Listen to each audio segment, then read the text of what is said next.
Daniel Harper had always believed that love showed itself in small, steady ways, like shared dinners, quiet jokes, and the comfort of knowing where someone would be at the end of the day. But on that Thursday evening in early fall, something felt off from the moment he walked into the house, because Emily was moving too quickly, her heels clicking across the floor as if time itself was chasing her phone lighting up again and again on the kitchen counter, and when she looked at Daniel, her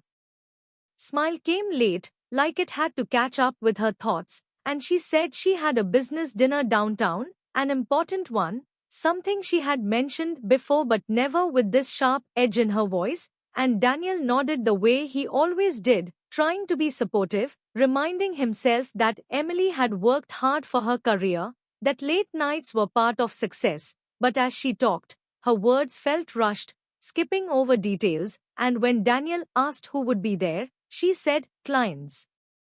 Without naming anyone, already reaching for her coat, and he noticed how carefully she dressed, choosing a softer blouse, fixing her hair again even after it looked fine, checking her reflection more than usual, and none of these things alone meant anything, but together they formed a quiet pressure in his chest, a sense that he was standing slightly outside her world, watching a door slowly close, and when she finally walked past him toward the door, she paused as if she might say something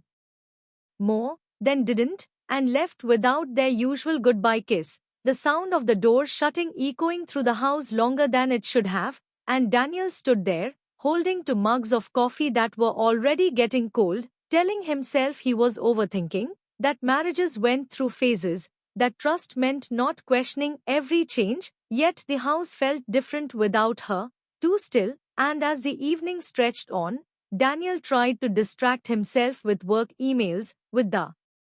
television, with anything that would quiet the feeling growing inside him, but it stayed, sharp and alert, and he kept seeing Emily's face, the way her eyes had avoided his for just a second too long, and when the clock passed 9, then 10, he found himself pacing the living room, not angry, not yet, but uneasy, like someone waiting for news they weren't sure they wanted, and he remembered the way they used to talk about everything, the way Emily once couldn't wait to tell him about her day. And he wondered when those conversations had become shorter, lighter, as if something important was being left unsaid, and the thought scared him more than he wanted to admit, because Daniel wasn't afraid of being alone, but he was afraid of being replaced quietly, without noticing until it was too late, and sometime after 10, with the city lights glowing through the windows and the silence pressing in, he grabbed his keys without fully deciding to, telling himself he just needed air, just needed to clear his head, and as he drove toward downtown Seattle, the streets blurred past him, familiar yet distant, and he replayed Emily's words again and again, searching for something solid to hold on to, but the closer he got to the restaurant she had mentioned, the faster his heart beat, and he slowed the car, thinking he should turn back, that showing up would mean crossing a line he couldn't uncross, but another part of him, the part that needed truth more than comfort, kept him going. And when he finally parked across the street, the restaurant glowing warm and busy, laughter spilling out every time the door opened, Daniel sat in the car for a long moment, his hands tight on the steering wheel, hoping he would see nothing, hoping this was all just fear, not fate, before taking a breath and stepping out into the night, unaware that whatever waited inside would change the meaning of trust for him forever. Daniel stood outside the restaurant, the warm golden light spilling onto the sidewalk, and his chest tightened as he tried to calm his racing thoughts, telling himself he was imagining things, that Emily's charm and laughter with a client would look close but be harmless, yet when he stepped closer and peered through the glass, the sight froze him. There she was, Emily, sitting across from a man he had never seen, her shoulders relaxed in a way they hadn't been at home in months, leaning toward him, sharing smiles and soft laughter that sounded too intimate, and Daniel's stomach churned as he watched the way they spoke, the man's hand lightly brushing hers as she didn't pull away, and every laugh, every tilt of her head, felt like a dagger because it belonged to a closeness he thought was theirs alone, and he couldn't move, couldn't call out, only watch as the conversation flowed, the man talking animatedly while Emily's eyes lit up in a way they hadn't with him lately, noticing the little jokes, the small touches that had once been private between husband and wife now on display for someone else, and Daniel's mind spun with questions he didn't want to ask but couldn't stop thinking. How long had this been happening? Did she feel guilty, or did it feel exciting, like she had discovered a different life without him noticing? He noticed her laugh again, that warm, soft sound, and felt a bitter mix of longing and heartbreak because it reminded him of the days when she had laughed like that just for him, and as the man reached across the table to tuck a loose strand of hair behind her ear, Daniel's throat tightened, and his legs ached to run away, to turn the car back into the night, yet something compelled him to stay, to see it with his own eyes, to confront the truth that had been gnawing at him for weeks, and he realized that in the glow of candlelight, in the quiet murmur of other diners, the Emily he loved seemed like a stranger, someone fragile and complicated, laughing and sharing with another man what she no longer shared with him, and he saw the way her eyes softened when he looked at her, a softness that belonged to the other man, a connection that was undeniable, and Daniel's heart pounded in silent agony because the scene unfolding was intimate but clean, emotional but not crude, and it hit him with a wave of sorrow that wasn't angry, wasn't explosive, but deep and quiet, the kind that settles in your chest and makes your ribs feel heavy, and as Emily stood to leave, the man's hand lingered on her arm, a touch meant to comfort, to anchor, and she didn't pull away. She smiled at him in a way that made Daniel's vision blur, the warmth of her smile reserved for someone else, and he felt a mixture of disbelief and heartbreak, knowing that whatever was happening, it had weight, it had meaning, and it was real, even if he hadn't wanted to admit it, and Daniel stepped back into the shadow of the doorway, his hands gripping the brick wall behind him as he struggled to catch his breath, feeling both exposed and helpless, the world around him fading as he processed the scene, understanding that this was a turning point, a moment that could not be unseen, and as Emily left the restaurant, the man following closely, Daniel lingered a few seconds longer, taking in the final gestures.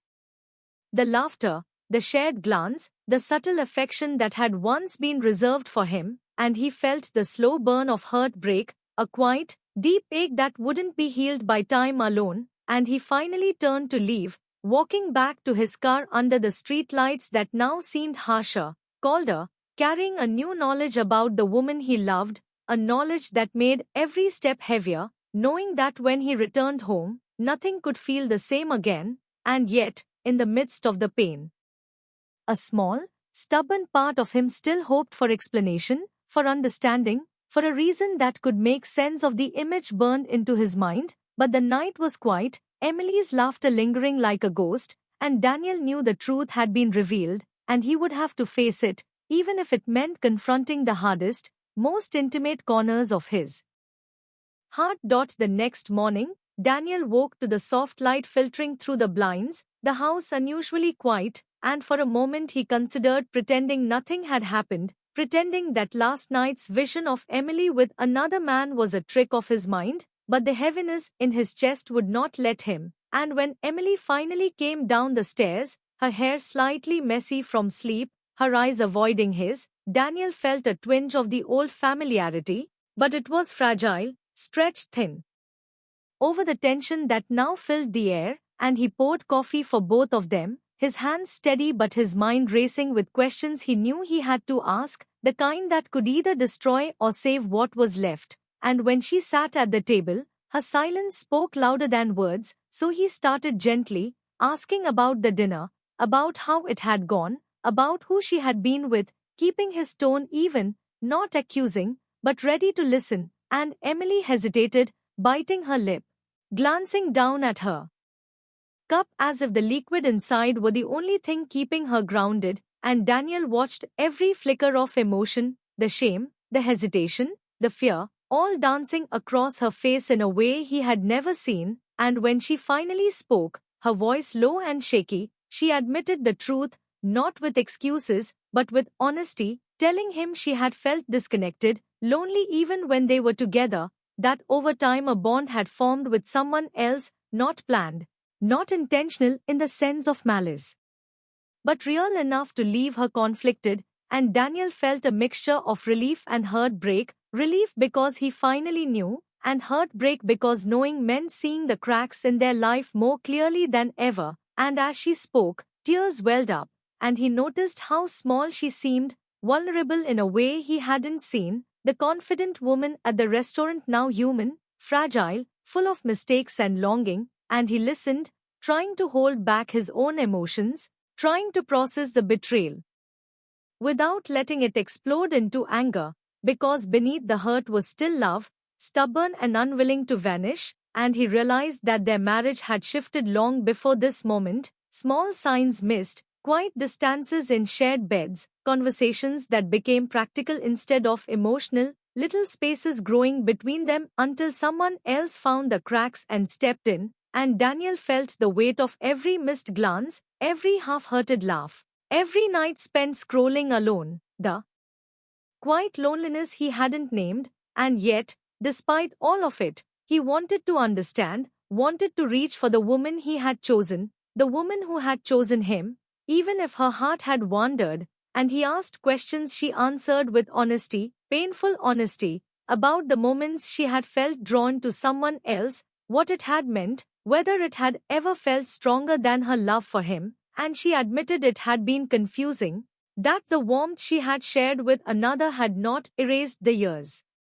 with Daniel, but it had highlighted what had been missing, and as she spoke, Daniel's mind replayed the night at the restaurant, the laughter, the gestures, the intimacy that had once belonged to him alone, and he felt a sharp ache, a hollow in his chest that words could not fill, and yet he stayed, listening, letting her speak, because he knew that even in betrayal there was truth, and truth had to be faced to heal, and when she finally fell silent, wiping her eyes, looking up at him with a mixture of shame and hope, Daniel felt a surge of conflicting emotions, anger, sadness, longing, and love all tangled together, a knot that refused to untangle itself easily, and he realized that forgiveness, if it came at all, would not be instant, that trust would take time to rebuild, that every glance, every word, every touch would have to earn its place again, and in that quiet kitchen, over the morning coffee cooling between them, two people who had once promised forever sat in fragile